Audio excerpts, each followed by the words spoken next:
Waalaikumsalam warahmatullahi wabarakatuh.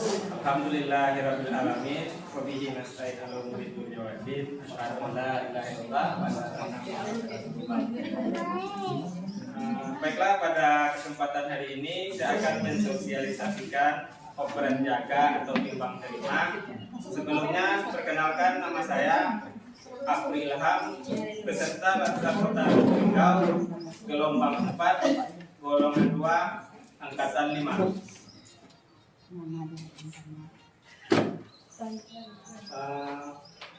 Pertama, pengertian dari timbang terima atau operan jaga. Menurut Nur Salam tahun 2008, timbang terima adalah 2008 timbang terima adalah suatu cara menyampaikan suatu laporan yang berkaitan dengan keadaan pasien. Operan jaga merupakan teknik atau cara menyampaikan dan menerima sesuatu laporan yang berkaitan dengan keadaan klien.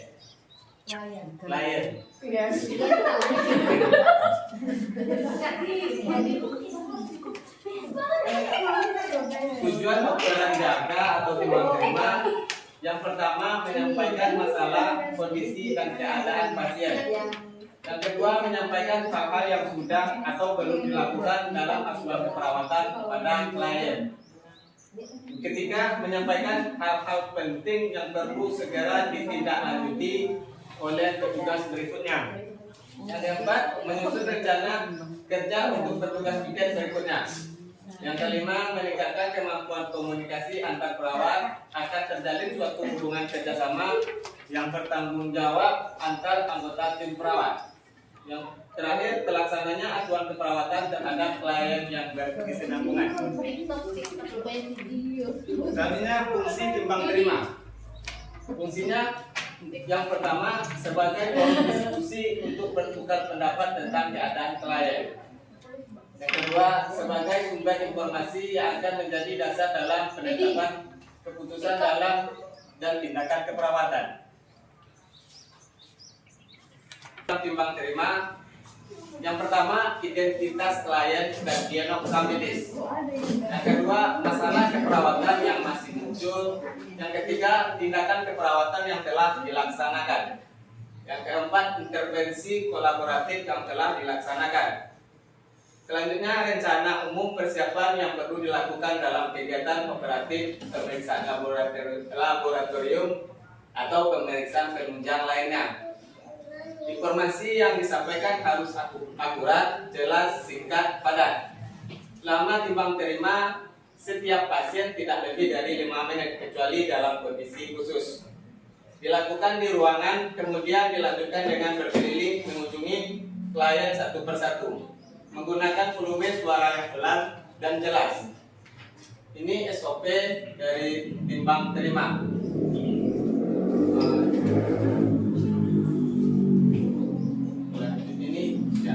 Ini alur jaga timbang terima. Yang pertama, kita berada di meja perawat. Di meja perawat ini kita membaca buku laporan pasien antara dinas sebelumnya dan akan melaksanakan dinas. Lanjut ke ruangan rawat. Di ruangan rawat kita mengadakan pengkajian. Terdapat di situ diagnosa medis atau diagnosa keperawatan. Lanjut tindakan yang telah dilakukan atau belum dilakukan. Selanjutnya perkembangan pasien. Di perkembangan pasien terdapat 4 masalah. Teratasi, belum teratasi sebagian muncul masalah baru. Ketika teratasi, asuhan keperawatan kita pertahankan.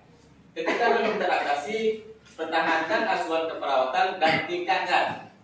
Teratasi sebagian, tingkatkan asuhan keperawatan kita. Kalau perlu tindakan kolaborasi dengan dokter, kita kolaborasi dengan dokter. Muncul masalah baru, kita kolaborasi dengan dokter dan rencanakan asuhan keperawatan selanjutnya. Selanjutnya intervensi lanjutan. Setelah itu kembali ke meja perawat. Ini masalah buku laporan pasien. Ini sebenarnya untuk diskusi aja di ruangan ini.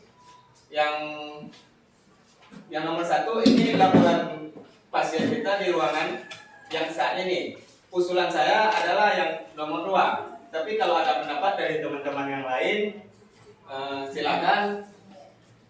Kalau menurut saya yang nomor 1 ini buku laporannya ini swab dari dokter, bukan swab dari keperawatan.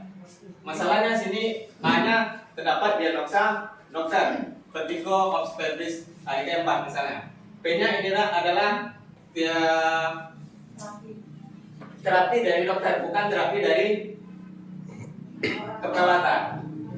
Kalau menurut saya sebaiknya laporan ini ada di nomor 2. Contohnya Tuan Edi FR 0001, alamat Sungai Siri, ruangan Lampeder, tanggal lahir 01/01/1991, dibuat dalam kurunnya 33 tahun. Tanggal masuk tanggal 19 bulan 11 2022 pukul 07.30. Diagnosanya vertigo plus obstetris. Pak Edi. Statusnya BPJS atau umum.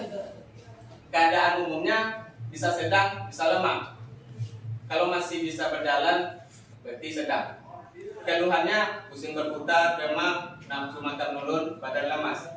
Terapi yang diberikan IPFDRL 20 ppm, injeksi ranitidin masuk jam 8, paracetamol masuk jam 8, antasida masuk jam 8. TTP, tekanan darah, nadi, suhu dan pernapasan. Seandainya ada instruksi dokter, instruksi lainnya, misalnya cek DR tiap hari, bisa kita buat di situ, atau cek GDP per pagi dan lain-lainnya. Tindakan instruksi lainnya biar kita tidak lupa untuk mengingatkan teman-teman yang selanjutnya, intervensi lanjutan. Oke, sekian. Terima kasih. Assalamualaikum warahmatullahi wabarakatuh. Selanjutnya kalau ada pertanyaan silakan dipertanyakan. Selagi saya bisa jawab, saya jawab. Kalau tidak, kita diskusi bareng-bareng. Jadi ini saya tunjukkan untuk kita semua, terutama untuk yang jaga di rawat 1A.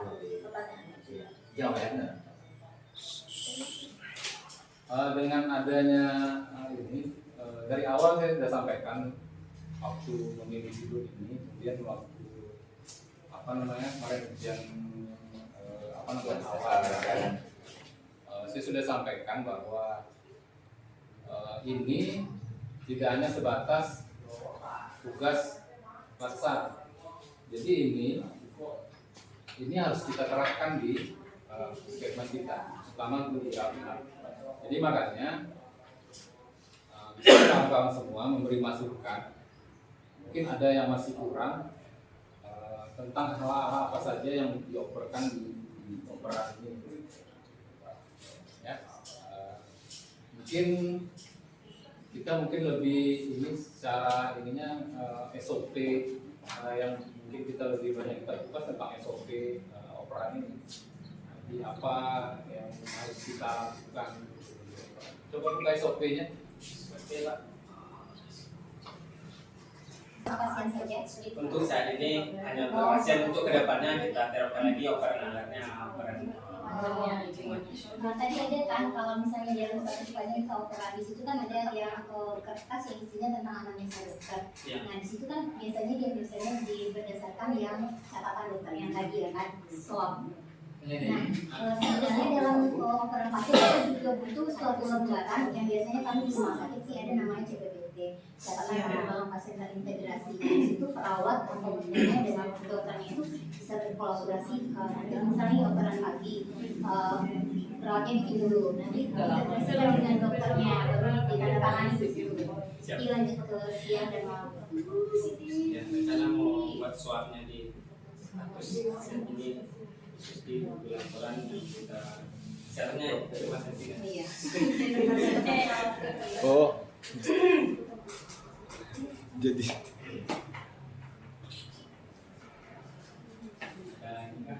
Diskusi. Titik boleh untuk membangun, jangan menjatuhkan. Assalamualaikum warahmatullahi wabarakatuh. Waalaikumsalam warahmatullahi wabarakatuh. Sebelumnya Pak Kapus tadi, jadi mungkin ini bukan hanya sebuah task pelaksanaan, tentu ada penerapannya nanti untuk kedepannya. Jadi saya mungkin untuk menambahkan saja, karena di sini ada sifatnya bersifat laporan. Jadi kita di sini pelayanan, ada tindakan, tentu ada data. Jadi jangan sampai ada pelayanan, ada datanya, terus datanya tidak ada. Jadi usahakan laporannya juga ada. Terutama diagnosa penyakitnya juga ada. Selama ini memang saya cuma minta jumlah kunjungan pasiennya saja, itu pun agak susah, ya kan? Jadi untuk ke depan laporannya ini diharapkan agak benar. Jadi kalau nanti kadang-kadang saya diminta data berapa jumlah pasien rawat inap, apa yang diagnosa terbanyak, penyakit terbanyak, saya nggak bisa jawab karena dari uang rawat inap sendiri tidak pernah. Lagi tentang operan jaga dilakukan atau tidak dilakukan untuk menerapkan operan jaga tadi. Ya kalau saya selain operan jaga nanti laporan akhirnya. Jadi kalau ada data, kalau ada kegiatan pelayanan tentu ada data. Jadi rekapan data pelayanan kita dalam 1 bulan nih, pasiennya apa, biasa itu ada rekapannya, kunjungannya berapa, biasa selama ini cuma kunjungannya aja yang sama saya dapat. Diagnosa penyakitnya tuh nggak tahu apa gitu kan. Nah, atau laki-laki perempuannya kalau bisa di gender dipisah gitu kan. Pernah juga saya terima laporan kunjungan rawat inap ini yang masuk ke Busakia dengan laporan saya berbeda. Nah, jadi mana yang benar gitu. Jadi untuk ke depan mohon diteliti kembali biar nanti sama-sama kita laporan kita sama gitu. Ya, baik. Terima kasih Pak. Sekian. Assalamualaikum warahmatullahi wabarakatuh. Saya serahkan kepada Edsel.